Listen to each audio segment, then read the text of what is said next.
A kú déédé àsìkò yìí, kókó inú ìwé ìròyìn la mú wá fún yín láti inú àwọn ìwé ìròyìn ilẹ̀ Nàìjíríà. Orúkọ tèmi ni Ọmágbémisọ́lá Ọmọlọ́gọ̀mádẹ àìjẹran ẹdán. Ènìyàn mẹ́jọ níbi tí a ti rí amòfin Aloy Ejimakor àti mọ̀lẹ́bí Nnamdi Kanu Fineboy Kanu ni wọ́n fi ọwọ́ ṣìkún òfin mú lánàá níbi ìfẹ̀hónúhàn ẹ̀yọ̀ǹda Nnamdi Kanu ní àwọn apá ibì kan nílùú Àbújá. Alukoro iléeṣẹ́ ọlọ́pàá Benjamin Hundeyin ni ó fìdí ìṣẹ̀lẹ̀ yìí múlẹ̀ bí ó ti ní gbogbo wọn ni wọ́n fi ojú ba ilé-ẹjọ́. Bákan náà ni Hundeyin dá àhesọ wọn nù lórí ẹ̀sùn wípé wọ́n ń yìnbọn gidi sí àwọn tó ń ṣe ìfẹ̀hónúhàn. Gẹ́gẹ́ bí àlàyé rẹ̀, ó ní gẹ́gẹ́ bí ìlànà iṣẹ́ ọlọ́pàá tí wọ́n ń pè ní Standard Operation Practice (SOP), tajútajú ni ọlọ́pàá yìn sí àwọn tí wọ́n ń ṣe ìfẹ̀hónúhàn tí wọ́n ń gbìyànjú àti sọdá sí àwọn agbègbè tí ilé-ẹjọ́ gbégi dí fún wọn láti má dé. Ó sì dá òun lójú gbangba wípé kò sẹ́ni yin ọta ìbọn gidi. Ó ṣeé ṣe fún àwọn tí kò bá dá ìró ìbọn mọ̀ kí wọ́n ṣì í mú fún ọta ìbọn. Gbogbo àwọn tí wọ́n mú ti wà ní CID. Bí ìwádìí bá parí, wọ́n á fi ojú ba ilé-ẹjọ́. Alukoro ṣe àríyànjiyàn wípé ọlọ́pàá gba àṣẹ láti ilé-ẹjọ́ gíga láti dẹ́kun àwọn tí wọ́n ń ṣe ìfẹ̀hónúhàn láti má rí ààyè sí àwọn ibi tó ṣe gbòógì sí ìjọba. Ìgbésẹ̀ tí àwọn sì gbé dá lórí ẹ̀sùn wípé ó ṣeé ṣe kí ìfẹ̀hónúhàn yìí yọrí sí fàákàjà.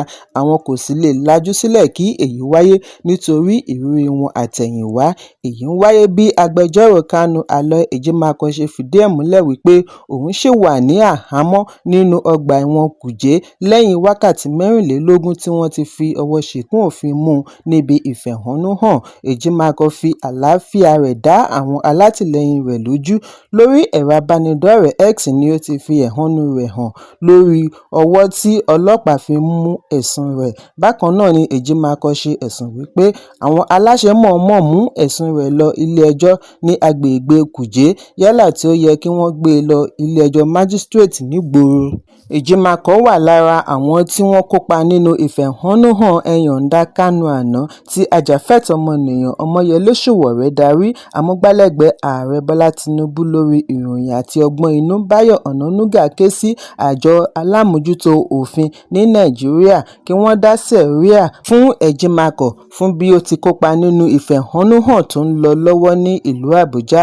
Ọ̀nànúgà ní ìgbésẹ̀ Ejimakor tàbùkù òfin ilé-ẹjọ́ níwọ̀nba ìgbà tí ẹjọ́ ọ̀hún ṣì wà níwájú adájọ́. Ó fi kún un wípé ìwádìí ti fẹ́ẹ̀ kàn parí lórí ẹ̀sùn Kanu kí ikọ̀ agbẹjọ́rò rẹ̀ wá ọ̀nà àti ṣe àgbékalẹ̀ àwáwí tó gbópọn yálà tí wọ́n fi ń ṣe ìfẹ̀hónúhàn kiri. Ẹ̀kúnrẹ́rẹ́ ìròyìn wà nínú ìwé ìròyìn The Nation tó jáde lónìí. Ìdàrúdàpọ̀ bẹ́ sílẹ̀ lónìí ní ìlú Adó-Èkìtì, ìpínlẹ̀ Èkìtì lẹ́yìn tí àwọn afurasí jàǹdùkú kọ́ná lu sẹkítẹ́ríátì ẹgbẹ́ òṣèlú African Democratic Congress (ADC) níbi ìkọlù tí ó wáyé lówùúrọ̀ kùtùkùtù àná òní ni wọ́n ti dáná sun sẹkítẹ́ríátì ADC tí ó wà ní agbègbè Bashiri ní Adó-Èkìtì tí ó sì ba ọ̀pọ̀lọpọ̀ ohun iyebíye jẹ́ títí kan àga ìjókòó níke àti àtíbàbà kánópì, ẹ̀rọ ìmóhùndúgbàmù àti ohun èlò inú ọ́fíìsì. Ìwádìí sọ di mímọ̀ wípé àwọn àga àti kánópì wọ̀nyí ni wọ́n lọ yá fún lílo ìpàdé ìgbìmọ̀ òṣìṣẹ́ ẹgbẹ́ káàkiri wọ́ọ̀dù, ìjọba ìbílẹ̀ àti ìpele ti ìpínlẹ̀ tí ó yẹ kí ó wáyé nírọ̀lẹ́ òní. Lẹ́yìn ọ̀pọ̀lọpọ̀ wákàtí tí wọ́n dáná sun sẹkítẹ́ríátì ni àwọn jàǹdùkú yìí tún kórajọ lọ́pọ̀ yanturu tí wọ́n yà sí gbọ̀ngàn ayẹyẹ láti ba ìpalẹ̀mọ́ jẹ́ bí wọ́n ti ṣe ìkọlù sí àwọn adarí àti alátìlẹyìn ẹgbẹ́. Wọ́n ní bí àwọn jàǹdùkú yìí ṣe yadé bíi ti kọmandó ni wọ́n yìnbọn sókè tí ọ̀pọ̀ àwọn ọmọ ẹgbẹ́ ADC, akọ̀ròyìn àti àwọn mìíràn fi sá àsálà fún ẹ̀mí wọn.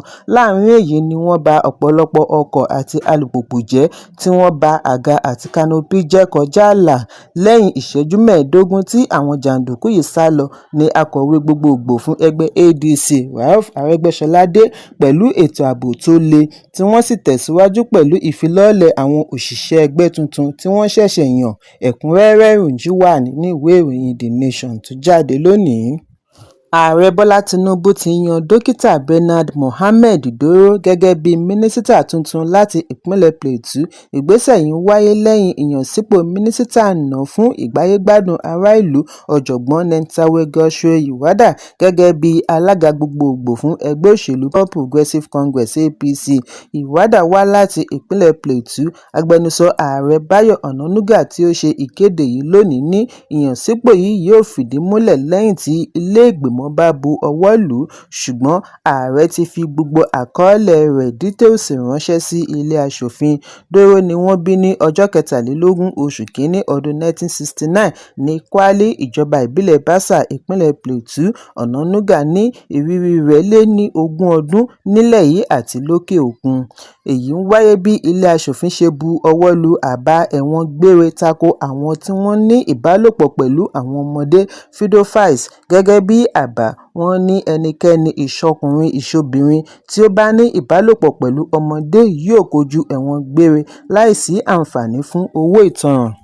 Aṣòfin tó ń ṣaṣojú Edo North Senatorial District Adams Oshiomhole ní ìjábálẹ̀ ọmọdé gbọ́dọ̀ yàtọ̀ sí ìbálòpọ̀ tipátipá fún ọmọdé.